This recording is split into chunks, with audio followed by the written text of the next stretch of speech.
Que la paix soit avec toi. Il y a quelque temps, une situation s'est présentée au cours d'une réunion administrative. Ce dont il s'agissait n'est pas essentiel. Mais la triste réalité est que deux membres présents à cette réunion commencèrent à se disputer avec véhémence. Ils ne parvinrent pas à un accord et tous deux restèrent fermement sur leur position. Pour cette raison, l'une des parties en conflit refusa de rester à la réunion, disant qu'il ne parlerait plus avec le reste des membres et est partie en colère, claquant la porte en sortant. Une atmosphère glaciale s'abattit sur les personnes restantes et la réunion se sépara. Peu de temps après cet événement, le peuple se divisa en deux factions, chacun choisissant le camp qu'il soutiendrait. Le temps passa et le ressentiment se renforça. Le problème était cependant que, l'administration étant divisée, elle ne pouvait plus fonctionner correctement. Chaque partie avait en fait besoin de l'autre, car chacune avait besoin des compétences et des services de l'autre pour survivre. Le premier groupe, qui était la moitié de l'administration originale, s'est réuni pour discuter une solution possible à la situation. Après de longs débats, ils ont abouti à une proposition qui pourrait convenir à toutes les parties. L'administration devrait être réunie pour permettre à toutes les compétences et services de fonctionner à nouveau. Il n'y avait pas d'autre choix, sinon l'administration devrait être dissoute et un nouveau groupe devrait être formé.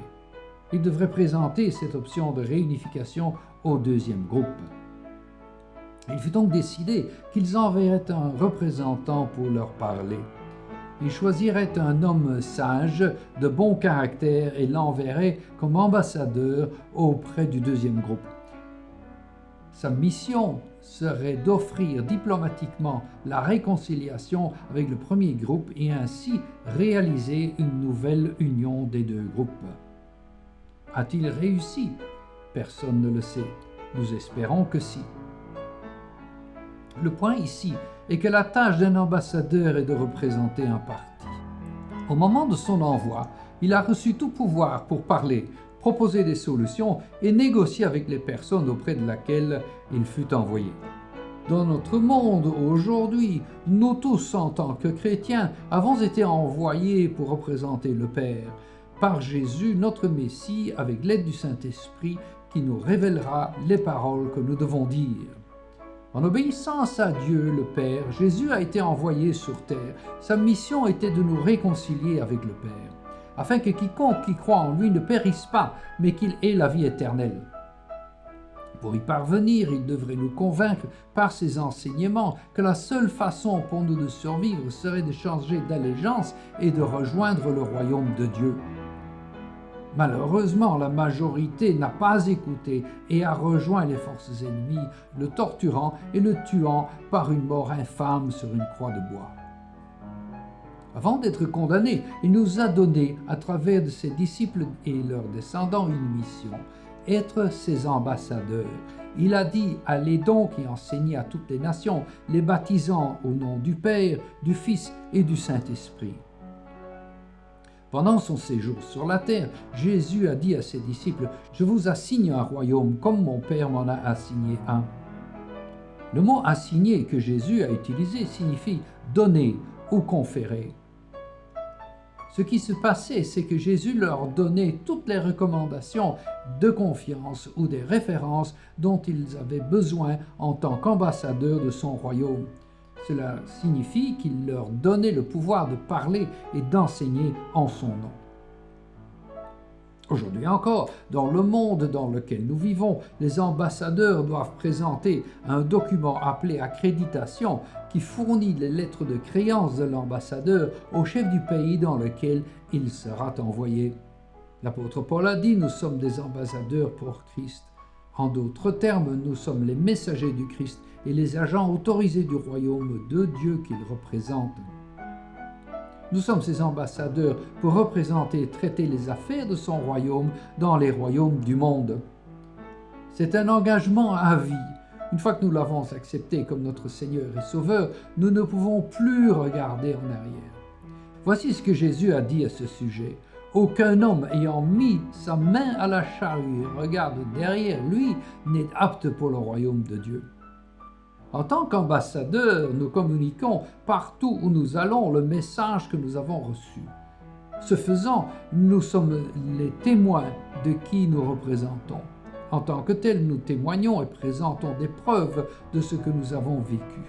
Jésus a dit qu'il incombait à Christ de souffrir et de ressusciter des morts le troisième jour, et que la repentance et la rémission des péchés soient prêchées en son nom parmi toutes les nations, en commençant à Jérusalem. Dieu qui nous a envoyés confirme son message en démontrant sa puissance à travers de miracles et de prodiges. Ceci est confirmé dans l'Épître aux Hébreux, chapitre 2, verset 4, qui se lit comme suit. Dieu aussi leur rendait témoignage par des signes et des prodiges, et par divers miracles, et par les dons de l'Esprit Saint selon sa volonté. La mission qui nous a été conférée est très importante, et donc nous, en tant qu'ambassadeurs, avons une grande responsabilité. En effet, Matthieu 24, verset 14, nous rappelle que cet évangile du royaume sera prêché dans tout le monde pour un témoignage à toutes les nations, et alors la fin viendra. Ces mots sont très clairs. Nous devons répandre le message de l'évangile du royaume à toutes les nations. Ce qui est très clair, c'est que Jésus ne reviendra pas à la fin jusqu'à ce que le monde entier et tous les peuples aient entendu parler du message du salut. Nous devons faire savoir à tous qu'il existe un royaume qui appartient à Dieu et que tous sont invités à y entrer. Par conséquent, nous devons leur apprendre comment ils peuvent devenir résidents de ce royaume. Une partie de notre message doit être l'appel à la repentance du péché. Nous devons leur faire savoir que se détourner de leurs péchés, de leur voie mondaine, est la clé de l'entrée du royaume de Dieu. Ils doivent abandonner leur mode de vie et adopter les voies de Dieu. Bien sûr, c'est une mission difficile, mais nous y sommes préparés. Non seulement nous avons été préparés, mais nous avons aussi la sauvegarde de Dieu lui-même, qui montrera des signes et des miracles par sa puissance, alors que, à travers de nous, il guérit des malades, restaure les mutilés et chasse les mauvais esprits. Souvenez-vous, le royaume de Dieu n'est pas en parole, mais en puissance. Quel meilleur soutien pourrions-nous recevoir? Rappelons-nous que la première Église accomplissait la mission d'étendre le royaume par la prédication et l'enseignement. Les personnages qui ont accompli cela étaient des simples citoyens, pour la plupart sans instruction. Ils se rassemblaient dans les maisons et parlaient de ce qu'ils avaient vu Jésus faire. Ils partageaient les paroles de Jésus. Ils étaient avec lui et ont été témoins oculaires des miracles qu'il a accomplis. Je suis convaincu qu'il s'agissait de conversations simples et non de théories théologiques sophistiquées. Des discussions que tout le monde peut avoir. Je sais, vous me direz que vous n'avez pas vécu au temps de Jésus. C'est vrai. Mais vous avez tous ses enseignements et les récits de toutes les merveilles qu'il a faites. Vous avez aussi le Saint-Esprit en vous que Jésus a promis que le Père enverrait. C'est ce Saint-Esprit qui parlera à travers de vous chaque fois que vous aurez une conversation avec quelqu'un au sujet de Jésus, de son royaume et du salut qu'il peut apporter à ceux qui vous écoutent. Acte 14, verset 3 confirme que, parlant avec hardiesse pour le Seigneur, qui rendait témoignage à la parole de sa grâce et octroyait signes et prodiges par leurs mains. Vous aussi, vous avez reçu le pouvoir de faire des miracles. C'est ainsi que Jésus nous a promis, et ce sont ici des signes qui encourageront ceux qui croiront. Ils chasseront les diables en mon nom, ils parleront de langues nouvelles, ils saisiront des serpents, et s'ils boivent une quelconque chose mortelle, cela ne leur fera pas de mal. Ils imposeront les mains aux malades, et ils seront guéris. Quelle merveilleuse promesse! Notre vie devrait être pleine de miracles et de guérisons. Une partie essentielle de la diffusion de l'Évangile est de prêcher l'extension du royaume de Dieu.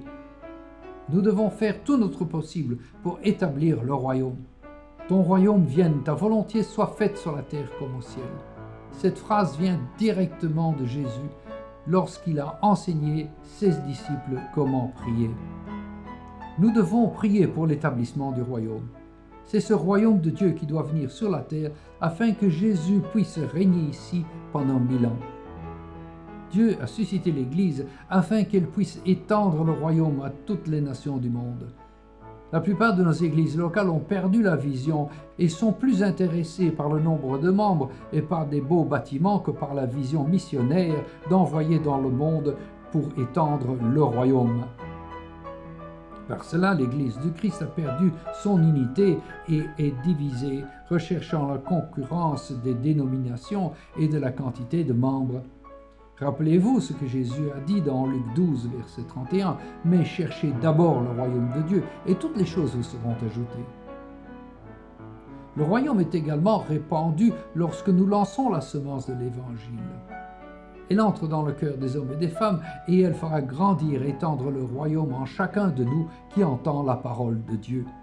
Dans Luc 12, verset 32, Jésus ajoute « N'aie pas peur, petit troupeau, car c'est le bon plaisir de votre Père de vous donner le royaume. » Oui, Dieu veut vous donner son royaume. Soyons les ambassadeurs de ce royaume et partageons la bonne nouvelle de son existence avec le plus de monde possible. Soyez bénis alors que vous marchez d'une manière digne de Dieu qui vous a appelé à son royaume et à sa gloire. Que Dieu vous bénisse et vous sauvegarde. Amen. Si vous avez aimé cette vidéo, veuillez vous souscrire car cela aidera à diffuser la parole de Dieu à travers de ce canal.